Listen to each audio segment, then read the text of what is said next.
Star Wars The Clone Wars is undoubtedly one of the greatest pieces of Star Wars media to exist. However, in the time between it was first mentioned in 1977's A New Hope until being shown in 2002's Attack of the Clones, there were some very different interpretations and concepts of the Clone Wars that came from both George Lucas and other Star Wars authors, especially in the 1990s and the height of the expanded universe era.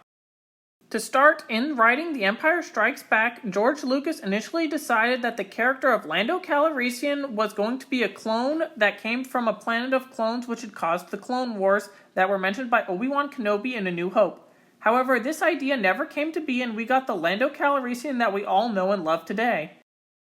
Lucas would later come up with an alternate concept of an army of clone shock troopers from a remote planet which were used by the Republic as an army in the war that followed when coming up with ideas for Attack of the Clones.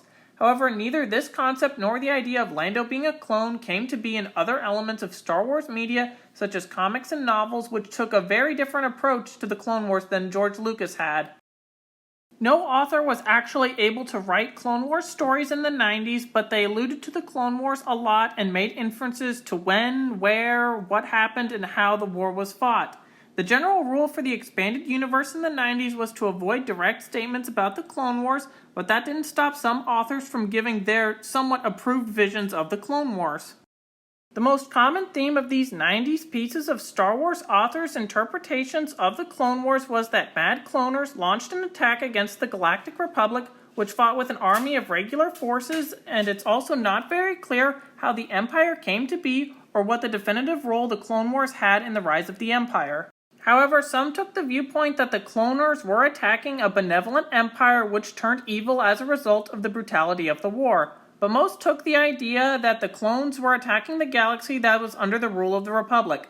None of these novels ever alluded to the fact that the clones were ever the good guys, but only as an invading force that devastated and brutalized the galaxy. The Thrawn trilogy is the best source for early concepts of the Clone Wars and these ideas of the galaxy coming under a brutal attack by a clone army. Across these three books, there's a lot of references to Timothy Zahn's ideas of what he thought the Clone Wars were like. Grand Admiral Thrawn travels to the planet Wayland with his first officer, Captain Pellaeon, who was a Clone Wars veteran himself, and they both acquire cloning technology from Mount Tantiss on the planet Wayland, which was Emperor Palpatine's storehouse. On Wayland, Thrawn met an insane clone of Jedi Master Joruus C'baoth, and other references are made throughout the trilogy as C'baoth's insanity reminds Pellaeon of the war. From Mount Tantiss, Thrawn uses Sparti cloning to make a large army of Imperial clones to man his fleet and fill the ranks of his depleted forces. Sparti cloning was a method of cloning where matured clones were grown in a matter of days or weeks by the cloners with a hasty growth acceleration. It was a means of fast production of clone troopers, but that did not mean that it was without its faults. As mentioned in the Thrawn trilogy, there had been an issue with clone madness, and clones were thought of as being subhuman. However, this is also worth noting that the clone madness was even further accelerated by cloning force sensitives regardless of growth acceleration, as was the case for Joruus C'baoth. Furthermore, the destruction brought to the galaxy by the clone army had been nothing like anything else in galactic history, so much so that the historical memory of the Clone Wars was enough to get opposing belligerents on the same side to prevent the idea of another clone war breaking out. This was the case between Luke Skywalker and Mara Jade, where they worked together against Thrawn's cloning facility on the planet Wayland. With that information, now let's look at the interpretations of some of the battles that took place in the early concepts of the Clone Wars. The Battle of Honoghr first appears in the Thrawn trilogy, where the planet became an ecological wasteland as a result of the battle. The Empire then kept the planet in its suffering state in order to take advantage of and keep the loyalty of the Noghri species that inhabited Honoghr in servitude to the Empire. During the battle, a ship was shot down over the space of Honoghr and poisoned the water system.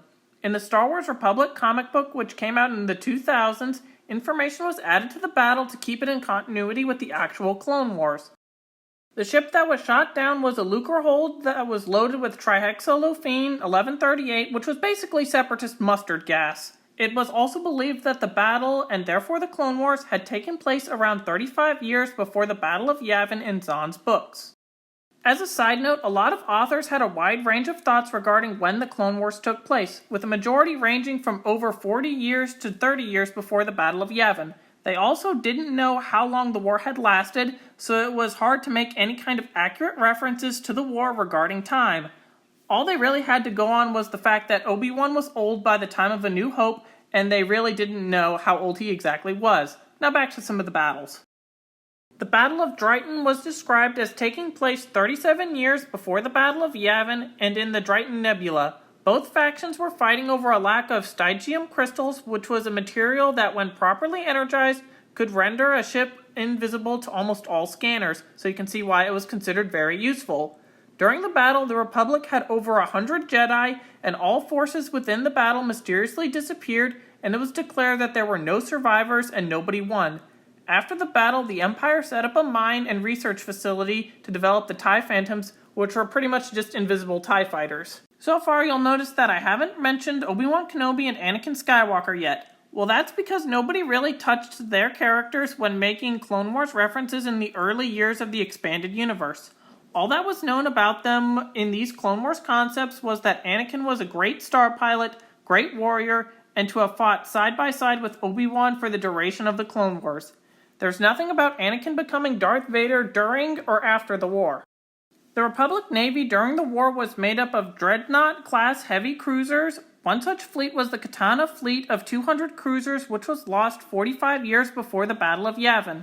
There's little information about the fleet, but what is known is that they were lost when the crew was afflicted with a hive virus and made a random jump to hyperspace. By the time of the Clone Wars, the Republic's Senate Bureau of Intelligence summarized that the mastermind behind the hive virus had been Zeta Mangus, who was a genetic terrorist affiliated with the Confederacy of Independent Systems. Again, with the Thrawn trilogy, the fleet is found by Grand Admiral Thrawn and is mostly folded into the Imperial Navy, and that's pretty much the only information that's given about it. Did you know about these early concepts for the Clone Wars in the expanded universe before the release of Attack of the Clones? Do you like these concepts and stories? Write in the comments, and thank you for watching.